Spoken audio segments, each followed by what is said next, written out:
Feche seus olhos por um momento. Espírito Santo, ao Senhor toda liberdade é dada. Age, fala, ministra nos nossos corações. Vem, produz transformação, nos molda, nos edifica, nos ensina, poda as arestas que precisarem ser podadas. Não nos deixe sair daqui do mesmo jeito que nós entramos. Nós queremos sair melhores, cheios da sua presença, cheios da palavra, da vontade do Senhor no nosso coração. Amém? Amém. Aleluia. De maneira geral, o único mandamento que nós temos hoje, que a gente tem que obedecer, é o mandamento de crer. Esse é um mandamento interessante. Tudo na vida do crente é fruto de crença. Você sabe que crenças certas produzem comportamentos corretos, crenças erradas produzem comportamentos errados. Mas o crer na obra do Senhor Jesus é extremamente fundamental para mim e para você. A Bíblia chega a dizer que quem não crê em Jesus já está julgado, já está condenado. Você já leu isso na Bíblia? Vamos ler comigo? João 3, verso 18 em diante. A palavra de Deus diz assim: quem nele crê não é julgado. Tem alguém aqui que crê no Senhor? Amém. Então você não é julgado. O que não crê já está julgado, porquanto não crê no nome do unigênito. Repita comigo: unigênito. Filho de Deus. O julgamento é este, que a luz veio ao mundo e os homens amaram mais as trevas do que a luz, porque as suas obras eram más. Pois todo aquele que pratica o mal aborrece a luz e não se chega para a luz, a fim de não serem arguidas as suas obras. Quem pratica a verdade aproxima-se da luz, a fim de que as suas obras sejam manifestas, porque feitas em Deus. Então agora você está começando a entender por que aqui na igreja eu falo tanto sobre ter uma mentalidade correta. Você sabe, irmãos, pregar a palavra, muita gente prega. Se você ligar o seu YouTube, se você abrir seu YouTube, você vai achar pregador para todo gosto. Tem de todos os tamanhos, tem de todos os sabores, tem de todos os cheiros. Do jeito que você quiser, você tem. É quase que um serviço de catering. Eu vou estar lá também. E aqueles que quiserem ouvir essa mensagem, podem ir lá. Mas eu vou te dizer que as pessoas não vão achar a mensagem se alguém não mostrar para ela. Ninguém vai lá no YouTube dizer assim: quero ouvir a palavra do Augusto. Eles nem me conhecem. Como é que eles vão me ouvir? Como é que eles vão ouvir a palavra da sua igreja? Então conte para elas. Fala para elas: segue o nosso YouTube. Está aumentando os seguidores lá, né, Thaís? Cada dia entra mais um pouquinho lá. A Thaís manda o link no grupo da igreja, todo vídeo que for upload. Que é gravado, ela manda o link para quê? Não é para você ir lá assistir. Você pode assistir também. Mas é para você mandar para os seus amigos, para os seus parentes, para os seus vizinhos, para os seus inimigos também. Amém. Manda para ele também. Amém? Na semana passada, nós falamos da primeira parte do livro de Romanos, que nós intitulamos o Evangelho de Deus. Foi aquilo que eu falei semana passada. E nós vimos, naquela ocasião, 3 tópicos de tão importante que eles são, vale a pena falar deles de novo. Então eu quero ler com você mais uma vez Romanos 1, versículos 1 e 2. Já está na tela. Paulo, servo de Jesus Cristo, chamado para ser o que está escrito aí? Apóstolo, separado para o Evangelho de Deus, o qual foi por Deus outrora prometido por intermédio dos seus profetas nas Sagradas Escrituras. E eu falei 3 coisas muito importantes. A primeira delas é que o Evangelho foi originado no próprio Deus. Ao contrário do que muitos evangélicos creem que foi Paulo quem deu o Evangelho, Paulo só foi um instrumento, irmãos. O Evangelho pertence ao Senhor, é Ele quem deu para quem Ele quis dar. Alguns também acham que foi Pedro. Pedro não teve nada a ver com essa história. Pedro só fez pregar aquilo que ele ouviu do Senhor também. Mas eu também contei para você que o Evangelho foi atestado, ele foi provado. Né? Várias vezes na Bíblia você vê essas confirmações, mas naquele texto que nós lemos na ocasião, a Bíblia fala que o Evangelho de Deus é provado, ele é contestado através das santas Escrituras. E eu mostrei para você que lá no Antigo Testamento, lá atrás, Deus já falava do Evangelho. Eu cheguei a dizer para você de maneira muito ousada que lá em Gênesis 1:1, o Senhor já estava anunciando, a partir dali, o Evangelho dele. Eu também mostrei que, a própria palavra de Deus mostrou que o centro do Evangelho é o Senhor Jesus. Eu vou te dizer uma coisa, tudo que está ali, todos os itens que você encontra na palavra de Deus são importantes. Chamei de itens, você vai entender. Por exemplo, saber sobre a salvação é importante? Alguém acha que não é? Pode discutir comigo. Saber sobre o perdão é importante? Muito. Sobre a justificação? Sim. Sobre a santificação? Também. É importante você ouvir sobre cura? Sim. É importante você vir e ouvir sobre libertação? Eu vou te dizer uma coisa, irmãos. Eu não sei quando que eu vou pregar uma palavra como aquela de novo. A palavra de Deus, ela é poderosa em si mesma. Ela não precisa de ninguém, ela não precisa de alguém como eu. Ela tem o poder dela mesma. Eu percebi um fluir do poder de Deus naquela noite que você não faz ideia. Amém. Fluiu de uma forma que, quando eu mandei a mensagem no grupo nosso lá do WhatsApp na tarde, né, dizendo que seria um marco, um divisor de águas da nossa história, eu não estava fazendo só propaganda, eu estava falando daquilo que o Senhor já estava anunciando no meu coração. Amém. E eu vou te dizer, se eu ouvir as coisas do jeito que você ouviu aqui, do jeito que eu ouvi, irmãos, aquilo é supra-sumo. Amém. Amém? Todas essas coisas que eu disse aí para você, libertação, prosperidade, saúde, cura, perdão, justificação, salvação, santificação, tudo isso é muito importante. Todos esses itens, nós queremos ter eles nas nossas vidas. Você precisa querer ter eles. Mas eles não podem ocupar o primeiro lugar. Eles não podem estar acima da revelação mais importante, de que o centro do Evangelho é uma pessoa, não é um item, não é uma substância. O centro do Evangelho é Cristo. E Cristo em nós. É isso que é a esperança da glória. Cristo em vós, esperança da glória. A respeito do Senhor Jesus, Paulo fala duas coisas. Pulando 2 versículos aí para frente, o 3 e o 4. Com respeito a seu filho, estou falando de Jesus, o qual, segundo a carne, veio da descendência de Davi e foi designado Filho de Deus com poder, segundo o Espírito de Santidade pela ressurreição dos mortos, a saber, Jesus Cristo, nosso Senhor. Então, primeiro ele fala que ele é a semente de Davi. Diz aí, né? Com respeito a seu filho, o qual, segundo a carne, veio da descendência de Davi.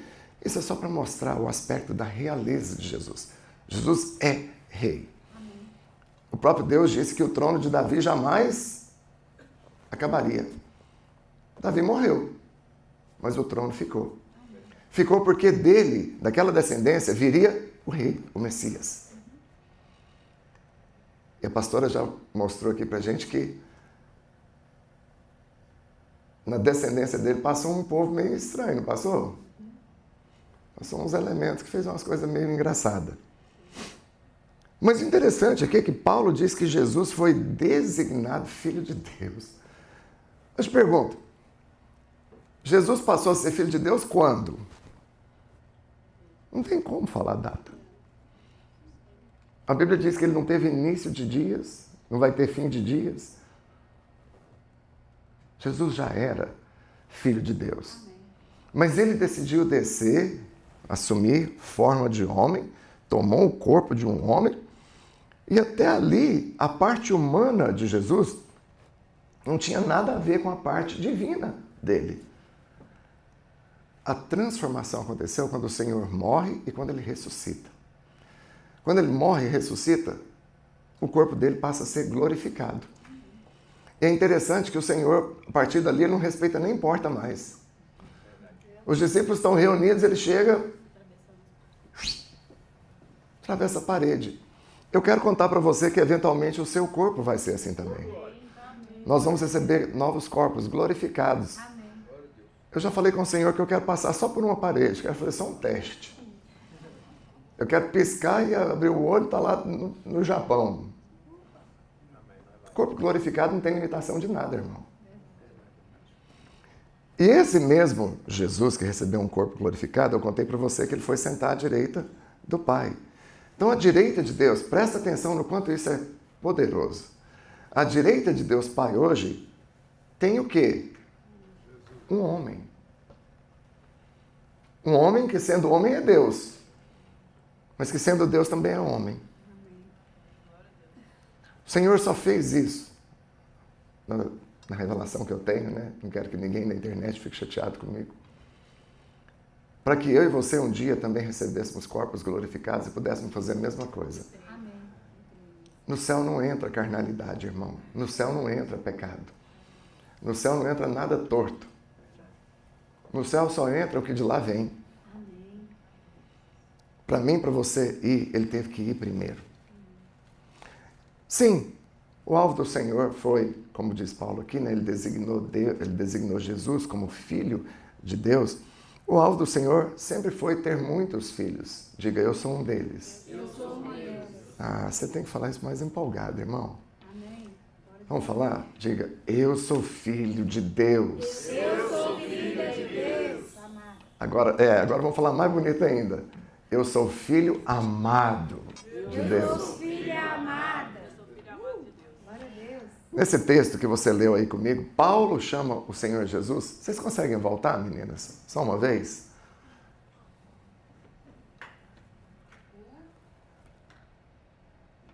Vai para o 4. Ali diz que ele foi designado.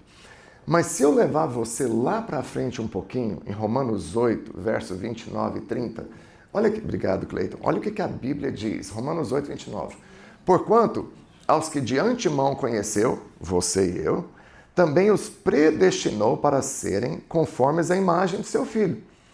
Você hoje parece com o seu irmão mais velho. Glória a Deus. Amém. A fim de que ele seja, leia aquela palavrinha ali comigo, o primogênito. Mas agora há pouco a gente leu que ele era o unigênito. Qual que é a diferença? No grego, unigenitos significa único gerado. Mas quando Jesus morre e ressuscita, ele passa a ser o primeiro gerado. O primeiro de muitos irmãos. Eu vivo dizendo aqui para você que nada na Bíblia é por acaso. As palavras estão ali com um sentido. O Senhor pôs elas ali para explicar algo para mim e para você. Mas para que esses muitos filhos fossem gerados, a primeira necessidade que tinha que ser atendida, irmãos, era a da redenção. Em outras palavras, o perdão e a libertação tem que acontecer primeiro. Como eu falei na vigília. Crente que já, pessoa que já nasceu de novo, mas ainda não entendeu o perdão, ele não vive a vida plena. Crente que nasceu de novo, mas ainda não entendeu também a libertação, ele é crente, ele é filho, ele é salvo, mas vive como escravo. Eu contei aqui na vigília que aquele filho pródigo, ele sai como filho, porque ele toma a herança do pai. Escravo não tem direito de requerer herança. O filho requereu. Ele diz, pai, me dá a parte que é minha na herança. Ele sai como filho, ele vai lá fora, ele faz um monte de burrada, um monte de pecado. Quando ele volta com que consciência, com que mentalidade? A mentalidade de escravo. Isso acontece com as pessoas o tempo inteiro. Elas vêm para a igreja, ouvem uma palavra, saem daqui motivada, sai cheia, vai lá fora, faz alguma coisa errada. Não é que não faz nada errado na igreja, vocês estão entendendo meu português, né? Que senão as pessoas da internet também nem vão entender depois. Mas aí ela volta com que mentalidade? Ele volta e faz a confissão, Senhor, me perdoa só mais uma vez. Quem aqui já fez essa oração? Quem não fez, que atire a primeira pedra. É a oração mais tola que tem, irmão. Senhor, me perdoa só mais essa vez. O Senhor, eu imagino que ele olha lá do trono dele e fala assim, mas não sei o que você está falando. Eu já te perdoei de uma vez por todas. What are you talking about? Mas esse é o jeito nosso de achar que pelo nosso fazer alguma coisa, por fazer cara de santo, ajoelhar igual santo, cantar igual santo, orar igual santo, alguma coisa vai acontecer. Amém, irmãos? Você precisa entender a libertação. A libertação foi muito mais do que simplesmente pegar um porquinho, dar um banho nele, pôr perfume, passar talco, fazer ele ficar bonitinho. A libertação, a transformação, o novo nascimento foi pegar um porquinho, fazer ele morrer porquinho e fazer ele nascer gente. Ixi, agora tem gente que vai ficar grilado comigo. Deixa eles.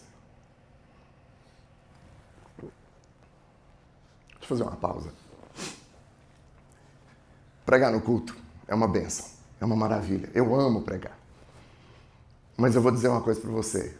Quando eu estou solto, você vai entender o que é solto. Num curso, como a gente fez, por exemplo, o cursão, ou quando eu sento com os meus discípulos, ali eu me solto. Ali eu converso, ali eu vou longe. Ali a gente conversa de mistérios assim, que você fica assim, meu Deus, mas pastor, onde que está isso na Bíblia? Vai aqui, irmão, olha aqui, você vai achar, está lá. Ó. O Senhor já falou. Repita comigo, no passado, eu fui regenerado. Isso aqui é a ordem que as coisas acontecem na sua vida. No passado você foi regenerado. Diga, hoje eu estou sendo transformado. Amanhã, que eu espero que não seja amanhã, verbalmente, eu espero que seja no futuro um pouco mais longe, não quero que você parta para o Senhor. Amanhã eu serei glorificado. Você já é filho, como o Senhor já era filho. Mas vai chegar um dia em que você também vai ser designado como filho. Vai chegar um dia em que você vai chegar no céu e o Senhor vai dizer, servo bom e fiel, entra no gozo do seu Senhor. Você vai falar, Senhor, mas eu achei, o pastor falava que eu era filho. Pois é. Mas na vigília a gente falou um pouco sobre essa questão de ser servo, não falou? Ou foi no outro culto? Foi no outro culto. Aleluia. Eu comecei falando para você que você precisa passar essa mensagem para as pessoas. Divulga o YouTube, divulga, sei lá, o Roberto grava esses, como é que chama esses vídeos pequenininhos, reels, esses negócios? Manda para alguém. Você nunca sabe a hora que a palavra vai pegar alguém. Eu não me esqueço de um dia em que eu tinha que ir consertar um computador de alguém, num certo prédio lá em Goiânia. E na hora de eu sair, o chefe, o gerente, me pegou. Falou, vem cá, tem que conversar com você. Não, mas eu estou indo ali arrumar um negócio. Não, mas vamos conversar. E fui conversar. E foi me dando uma agonia. De repente ele me liberou. Quando liberou, eu saí correndo. Eu saí correndo. Aleluia, estou correndo ainda. Vocês estão me ouvindo? O que aconteceu? Deu birola? Aleluia. Eu saí correndo. E na hora que eu entro no elevador, o negócio está andando, para no andar, entra uma moça, chorando. Aí eu falei, só eu sozinho aqui dentro desse elevador com essa moça, como é que eu ajudo? Que é um negócio estranho, né? Aí eu, tá tudo bem com você? Ela já virou para mim com a seguinte pergunta, você é crente, né? Você vê que o mundo sabe como é que nós somos. Eu falei,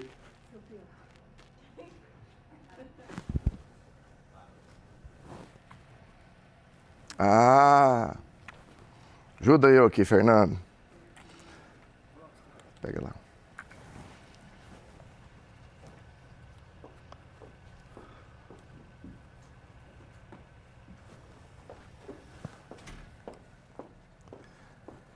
Aleluia, aleluia. Eu falei assim para ela, eu sou crente sim, mas por que você sabe? Só seu jeito de perguntar. Aí eu falei, então tá, ué, o que está acontecendo? Aí ela foi contar a vida dela, né? Aí eu catei ela, levei para conversar com a minha esposa, lá eu deixei as duas se entenderem. Mas eu estava te dizendo que você precisa passar a mensagem para frente. Nós não queremos ser, irmãos, crentes só gordinhos da palavra, recheados, que vem e ouve, e é nutrido, e se sente bem, e vai para casa e guarda isso para você. Não pode ser assim. Nós precisamos compartilhar. Paulo fala como que a mensagem, como que o evangelho tem que ser compartilhado, como é que ele tem que ser pregado. E eu quero ler com você isso. Está lá em Romanos 1, do verso 8 em diante.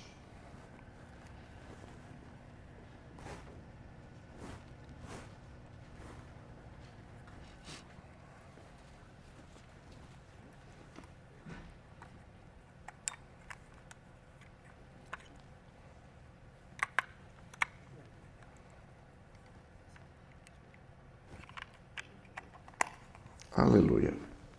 Romanos 1, verso 8 em diante diz assim: primeiramente, dou graças a meu Deus, mediante Jesus Cristo, no tocante a todos vós, porque em todo o mundo é proclamada a vossa fé. Porque Deus, a quem sirvo em meu espírito, no evangelho de seu Filho, é minha testemunha de como incessantemente faço menção de vós, em todas as minhas orações, suplicando que, em algum tempo, pela vontade de Deus, se me ofereça boa ocasião de visitar-vos. Porque muito desejo ver-vos, a fim de repartir convosco algum dom espiritual, para que sejais confirmados.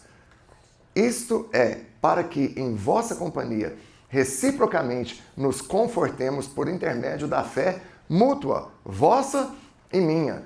Porque não quero, irmãos, que ignoreis que muitas vezes me propus ir ter convosco, no que tenho sido até agora impedido, para conseguir igualmente entre vós algum fruto, como também entre os outros gentios. Pois sou devedor tanto a gregos como a bárbaros, tanto a sábios como a ignorantes. Por isso, quanto está em mim, estou pronto a anunciar o evangelho também a vós outros, em Roma. Pois não me envergonho do evangelho, porque é o poder de Deus para a salvação de todo aquele que crê, primeiro do judeu e também do grego, visto que a justiça de Deus se revela no evangelho, de fé em fé, como está escrito, o justo viverá pela fé. Na semana passada eu te mostrei que Paulo, a gente leu aqui hoje de novo, Paulo chamava a si mesmo de servo e de apóstolo. Não vou entrar mais na questão do servo, mas entenda uma coisa.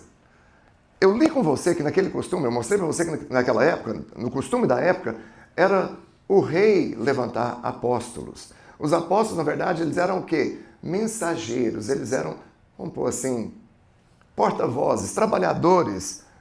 Né? Quando o rei não podia ir em algum evento, ele mandava um apóstolo. O erro que a maioria das pessoas cometem é de achar que esse chamado para apóstolo é só para a gente que está aqui na frente, para o pastor, para o líder da igreja. Nunca foi, irmãos. Não fui eu que fui chamado para ser só apóstolo. Porque se for, a igreja cresce muito devagar.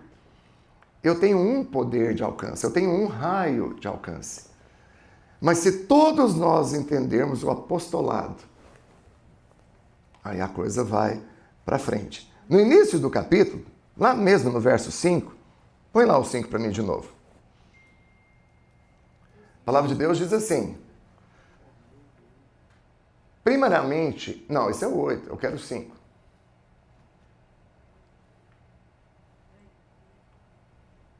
Deixa que eu leio aqui. Por intermédio de quem viemos a receber graça e apostolado, por amor do seu nome, para a obediência por fé entre todos os gentios. Nesse versículo aí, Paulo diz que ele foi chamado para ser apóstolo. Mas o interessante é que ele fala de duas coisas. Olha, eu vou ler de novo aqui. Por intermédio de quem viemos a receber graça e apostolado. Diga comigo, graça e apostolado. A graça todo mundo quer. Se eu pregar aqui sobre graça o dia inteiro, todo mundo fica feliz. Todo mundo vai para casa feliz da vida. Todo mundo quer a graça. Uns querem ela do jeito certo, outros querem ela do jeito errado. Todo mundo quer. Mas o apostolado que Paulo está dizendo que todos nós recebemos, nem todo mundo quer.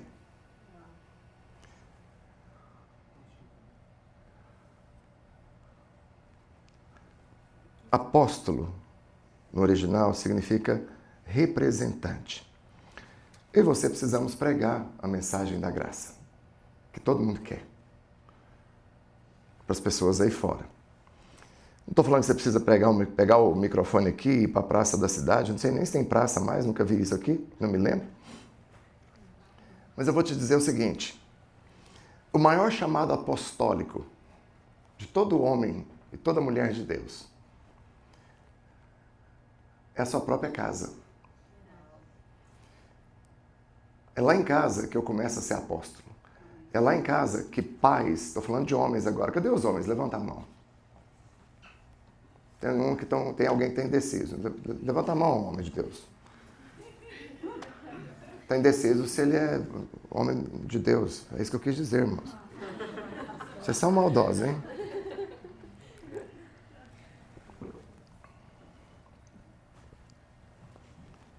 Lá em casa, eu prego o evangelho da graça para minha mulher, para os meus filhos, o tempo inteiro. Prego ou não prego? Às vezes eu sento vocês lá e falo, vai ouvir todo mundo agora. Tadinho do Pedro. Se eu sou apóstolo aqui na igreja, eu sou lá em casa também. Amém. Amém? Amém. Maridos, é isso que é ser sacerdote do lar. Sacerdote do lar não é ficar dando ordem, não é ficar sentado, falar, vai lá, mulher, faz isso. Me respeita, mulher. Assim, a mulher tem que ter um certo respeito, uma certa consideração com o marido, porque a Bíblia diz que ele é um representante do Senhor. Mas o sacerdote também, o representante, o apóstolo, ele entende que a primeira função dele é passar a mensagem correta. Amém? Amém. Então, olha, pregue a mensagem dentro da sua casa. Pregue a mensagem dentro da sua casa. Amém. Prega fora da sua casa também. Então vamos à luta. Vamos pregar o evangelho. Mas com relação à forma como ele tem que ser pregado, Paulo dá algumas dicas. Algumas condições que você precisamos observar. A primeira delas está no verso 9. Põe lá para mim o verso 9.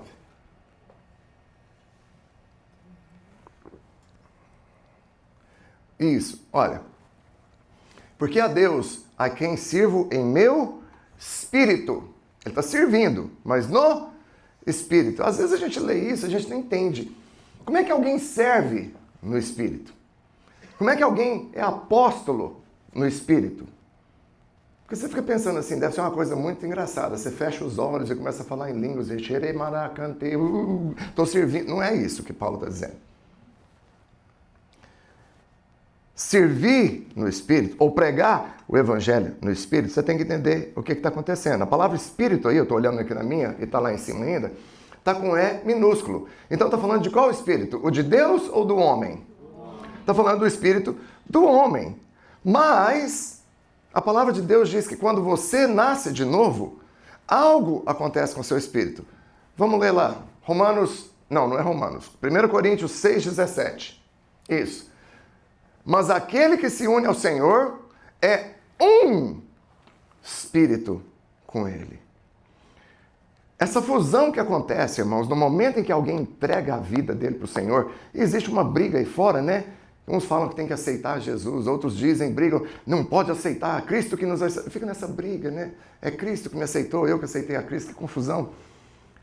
Se o Senhor precisasse da palavra certa para fazer você nova criatura, nós estávamos enrolados, irmão. Porque a Bíblia diz que a gente não sabe nem orar do jeito certo.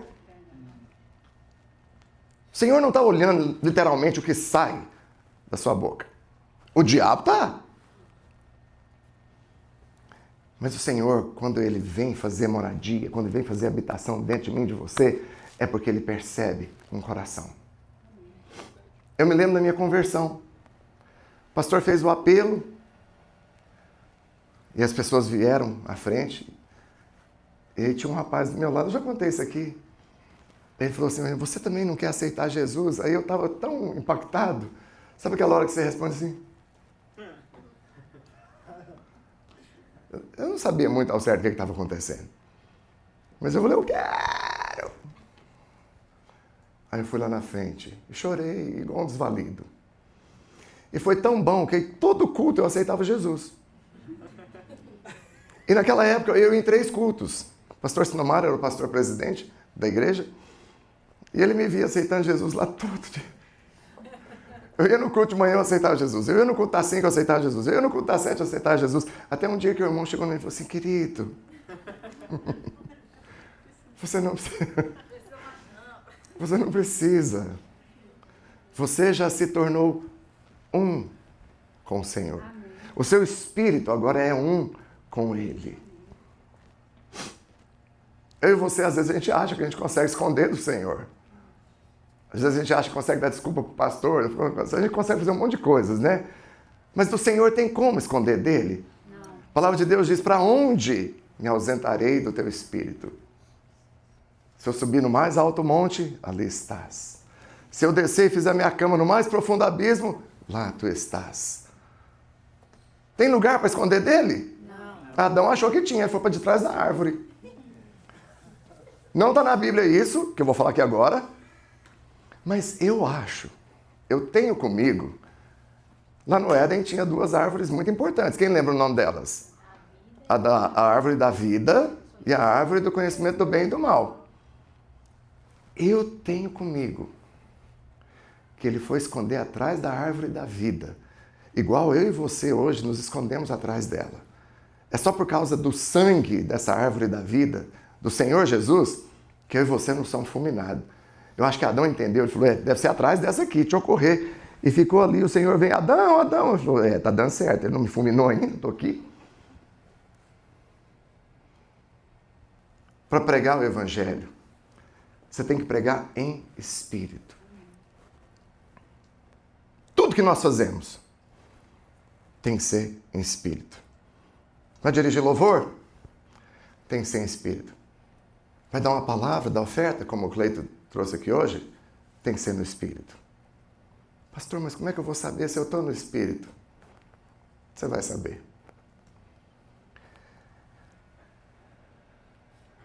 Vou te contar uma regra minha. Normalmente eu não sei muito quando eu estou no espírito.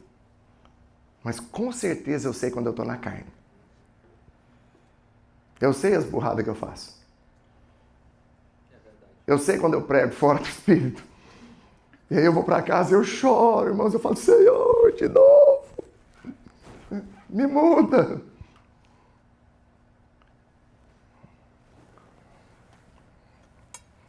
Se o seu espírito foi unido com o de Deus, servir a Deus no seu espírito significa deixar o Espírito Santo de Deus te conduzir. Nós não podemos fazer nada na nossa vida, irmãos, nem aqui na igreja, nem lá fora, sem deixar o Espírito conduzir. Quantas vezes o Senhor me livrou de negócios estranhos? Eu me lembro que uma vez eu comprei uma casa aqui, pertinho da sua casa, Sabrina. 2 casas para trás, de onde você mora. Mas eu não tinha orado. Aí a pastora, ela tem um jeito assim de me ajudar, de ser minha auxiliadora idônea. Você orou, amor? Sim, eu orei.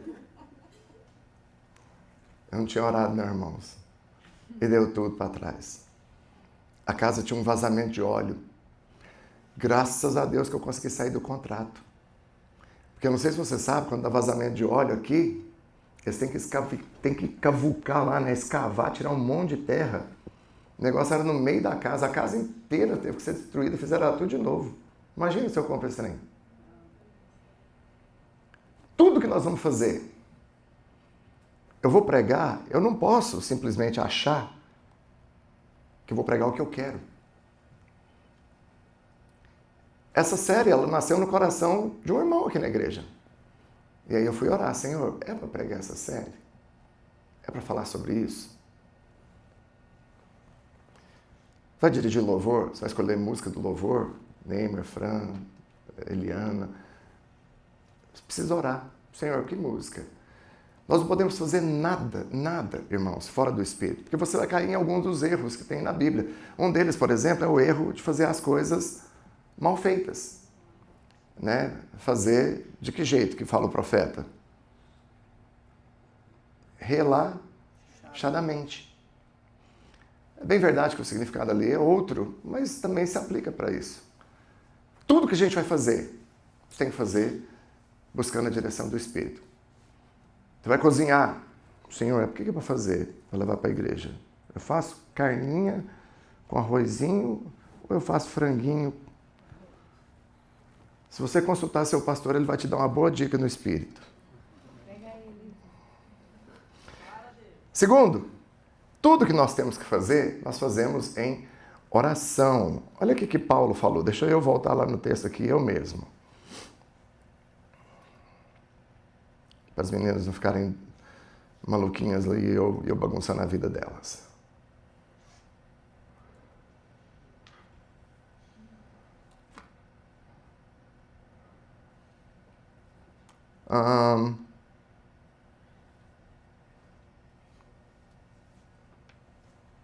Vai demorar muito. Então, tudo que nós temos que fazer em oração. Você pregar o Evangelho? Pregue buscando em oração. A oração é o ponto mais importante da vida do homem e da mulher de Deus. De tudo que você faz, de tudo que eu vou mostrar para você aqui. Nós somos chamados para pregar o Evangelho da graça. Mas se não houver oração, irmãos, que é a chave, ele vai entrar no coração da pessoa do jeito errado. Você vê que todas as cartas de Paulo, ele começa falando o quê? Por quem de novo eu estou orando. Irmãos, eu dou graças a Deus por vocês. Irmãos, eu intercedo junto ao Pai por causa de vocês. Ele está o tempo orando. Ele fala que tem oração que é tão difícil que chega a parecer dor de parto. Filhinhos, por quem de novo sofro as dores de parto até ver ser Cristo formado em vós. Tudo nós precisamos da oração. Ela é talvez o único esforço que eu e você precisamos fazer. O esforço de orar. Precisamos começar culto com oração, precisamos ter oração antes do louvor, precisamos ter oração para tirar oferta, para cuidar das crianças, para trabalhar na mídia. Quanto mais técnico for o departamento da igreja que você for trabalhar, menos você vai querer orar. Na mídia, é só mexer com um mouse, clicar em computador, tem mesa de som, não sei mais o quê. Dificilmente alguém vai lá orar e dizer assim, Senhor, agora me ajuda hoje aqui. Por quê? Você já sabe o que clicar. Que pessoa que clica no mouse e antes de clicar nele fala, Senhor, me ajuda, deixa eu clicar no lugar certo. Se orasse, não clicava nos lugares... Bom, deixa pra lá, né? Ora. Crente que não ora não rompe na vida. Mesmo estando debaixo da graça. Eu achei a iniciativa dos irmãos de vir pregar, de vir orar aqui 4h30 da manhã, e as irmãs estão perdoadas pela santa inveja, não tem problema. Não. Aleluia.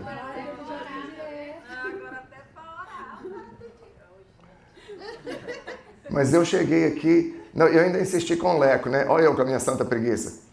Mas Leco, 5 horas... Não, pastor, é 4h30. O quê, irmão? Não, ele ainda mandou vigiar ainda. Vigia, 4h30. Ok, irmão. Amém.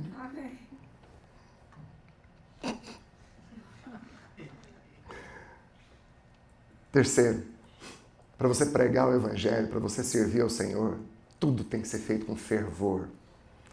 Olha o que Paulo diz no verso 15. Põe lá para mim. Desse texto que a gente leu agora. Por isso, quanto está em mim, estou pronto. Meu nome é Pronto. Amém. A anunciar o Evangelho também a vós outros em Roma. A maneira de pregar o Evangelho, a maneira de servir no louvor, a maneira de servir na mídia, de dar uma palavra, a maneira de gravar um vídeo que vai para o YouTube, tudo tem que ser feito com fervor. Amém. Com intensidade. Amém. Deixa eu contar uma coisa para você que eu aprendi em vendas. Você vai entender. Eu não estou vendendo o Evangelho. Mas se aquilo que você quer vender para os outros não empolga você primeiro, por que você acha que vai empolgar alguém? Imagina você indo comprar um sapato. Aí você chega e pergunta, esse sapato é bom? Aí o vendedor diz, sei não, nunca vesti, nunca comprei. Vai na Apple comprar um telefone para você ver se alguém vai falar desse jeito com você. Chega lá e estão pulando dessa altura aqui, ó, de felicidade. Não é? Primeiro que lá dentro você trabalhar, a primeira coisa que eles estimulam é que você tenha tudo da Apple. Sabe que isso vai cortar o vídeo? Depois eu tiro. Relógio da Apple, telefone da Apple. Você não vai chegar na loja da Apple e ver alguém com relógio Samsung. Porque eles acreditam naquilo que eles vendem. Se não empolga você, se o Evangelho não inspira você, não vai inspirar ninguém. Eu vou te falar uma coisa, seu pastor é empolgado com o Evangelho. Ninguém pode dizer que eu não sou inspirado pelo Evangelho. Ninguém pode falar isso a meu respeito. Ele me empolga, eu sou apaixonado com a palavra de Deus. Que eu prego para você, o jeito que eu prego para você é porque me impacta primeiro. E eu tento passar o mesmo impacto para você. Amém? Quarta condição para se pregar o Evangelho é ter atitude correta para com o evangelismo. Olha o que Paulo diz no verso 14.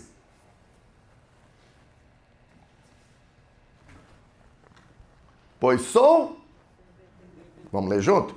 Pois sou devedor, tanto a gregos como a bárbaros, tanto a sábios como a ignorantes. Está aqui uma receita para você falar da palavra de Deus para alguém. Não interessa se ele é bárbaro, se ele é goiano, baiano, mineiro, assembleiano, batista, o que mais que tem? Paraense, presbiteriano, não interessa.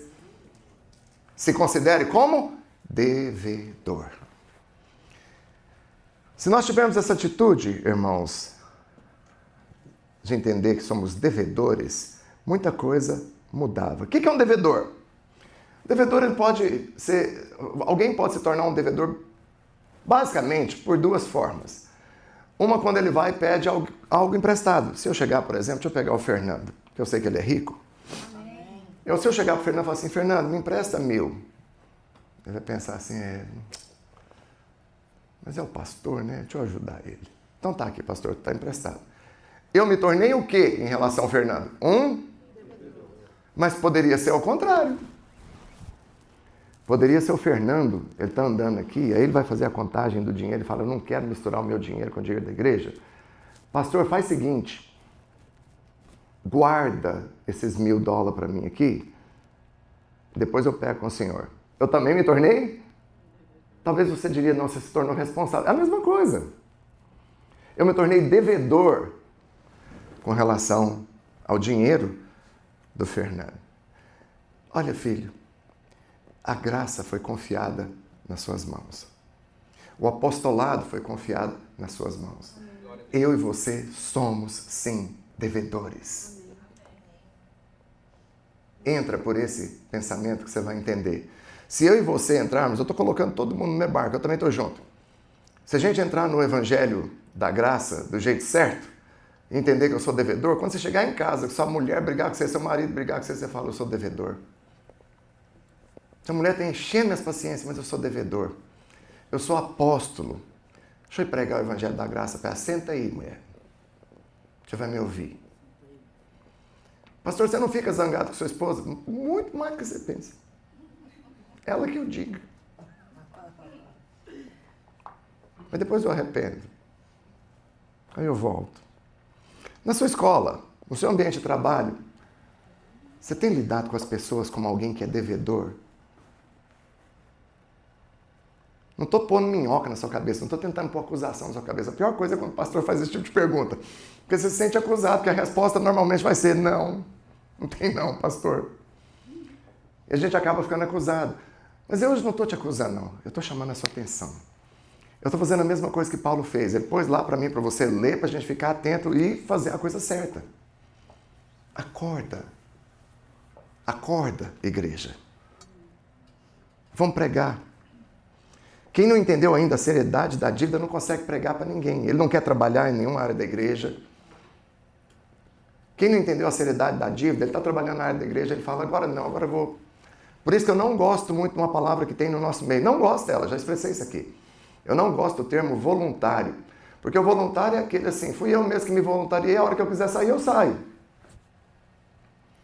Eu prefiro servo. Amém. Servo, ele tem um coração mais sério. Amém? Amém. Eu vou mais além. O lugar onde você vai fazer isso aqui, ó, a atitude de evangelismo, como eu falei aqui, mais sério, é a sua própria casa. Amém. É ali que você tem que pregar. Não é papel do pastor da igreja, da pastora Thaís, educar filho de ninguém. O papel dela é ensinar a palavra.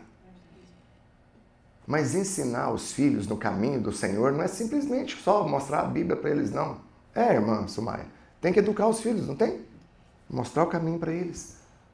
O filho está fazendo arte, menino, não pode. Quinto, tendo encargo. O encargo é aquele que produz essa prontidão que Paulo falou. Estou pronto. Uma coisa é fazer porque o pastor mandou. Outra coisa é fazer porque você entendeu o chamado. Se eu falar para você, irmãos, vamos levantar aqui agora um movimento na nossa igreja. Somos todos apóstolos. Vamos para a rua. Vamos fazer evangelismo. Vamos alugar aqui um caminhão, fazer... Como é que chama aquele caminhão que tem música ao vivo em cima deles? Um trio elétrico. É trio elétrico que chama. Eu chamava de trem elétrico. Um trio elétrico. Põe o Neymar lá em cima. Na presença dos anjos. Lá, lá, lá, lá, lá, lá, lá. A cidade inteira. Eu vou pegar ele. Ele eu posso pegar. Porque depois, se ele ficar zangado, nós dois resolve, a gente compra pão de queijo, um pão, tá tudo resolvido. Tá tudo na paz.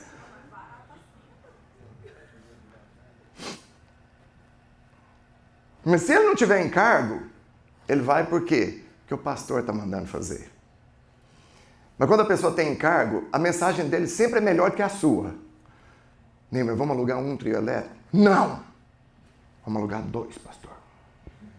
Você vai num e eu no outro. Ele me envolve na roubada também, me põe... Né? A pessoa que tem encargo, ela está sempre na sua frente. Irmãos, vamos orar às 5 da manhã? Não, 4h30, pastor. O sacrifício é maior. Vocês estão entendendo ou eu estou falando mistério aqui? E eu já pulo para o último. Verso 16, Paulo diz que ele não se envergonha. Põe para mim, o 16. Olha lá, olha. Pois não me envergonho do Evangelho, porque ele é poder de Deus para a salvação de todo aquele que crê. O Evangelho é poder. Vou repetir. O Evangelho é poder. Poder de Deus. E Paulo está dizendo, eu não tenho vergonha dele. Jovens têm muita vergonha de tudo. Jovem não tem vergonha só do Evangelho, não. Jovem tem vergonha de tudo. Ele tem vergonha se o cabelo dele tiver assim, aí um fiozinho só levantar assim, ele... Né? Jovem tá com a pele lisinha, ele acorda, aí ele vai no espelho, ele vê uma espinha do tamanho de uma pulga. Vai! Eles têm vergonha de tudo. Adulto não pode falar nada perto deles, que ele está envergonhando eles, está embaraçando eles. Não é assim? You're embarrassing me. Vocês estão rindo porque vocês já ouviram. Paulo está dizendo, ninguém me envergonha. Eu não me envergonho do Evangelho, porque ele é o poder de Deus para a salvação. Sabe, irmão, não tenha vergonha do Evangelho que você prega, que você crê. Não tenha vergonha da igreja que você frequenta. Não tenha vergonha nem do seu pastor. Eu sei que eu sou assim estranho, eu reconheço. Mas eu vou contar uma coisa para vocês. Eu sou homem de Deus. Amém. Não precisa ter vergonha de mim. Amém. Pregue, fale, se disponha. Não só isso. Pastor, quer servir. Tem tanta área da igreja para você servir, irmão. Tem tanta coisa para você fazer. Na verdade, eu vou contar aqui um pecado de pastor. E os pastores que vão me ouvir depois, tudo sabem que é pecado de pastor mesmo. O pastor fica querendo limitar as coisas. Vai servir? Vai, irmão. Vai passar por um tempo de teste primeiro, querido. Eu vou te observar. Você sabe como é que a gente deveria fazer? Você quer servir? Seguinte, filho. Lá dentro tem 2 cabeludas. O que é isso? Vassoura. Então, hoje, na hora de terminar o culto, me ajuda. Você pega numa, eu pego na outra. Você quer servir? O que você faz? Eu sei tocar. Então, vem tocar comigo. Amém? Amém. Quando o Senhor Jesus chamou os discípulos dele, eu sei que aqui eu já estou fazendo minhas próprias coisas aqui. Ele não mandou ninguém passar por um tempo de treinamento primeiro. Ele falou, vem. Eu vou consertar você. Amém? Amém. Glória a Deus. Glória a Deus. Pronto, já confessei meu pecado. Estou perdoado, irmãos. Amém. Fique de pé.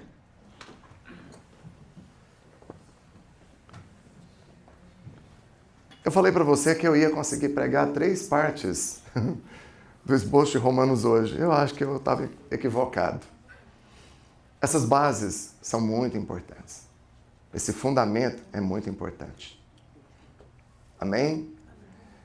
Agora, essa mensagem é talvez a mensagem... ela é a mensagem mais importante que você tem que ouvir. E que as pessoas precisam ouvir. Traz elas. Domingo que vem, chama um amigo, chama 2, 3, chama um monte de amigo. Porque elas vão ouvir, elas vão ser impactadas pela mesma mensagem que te impactou. Amém. Amém?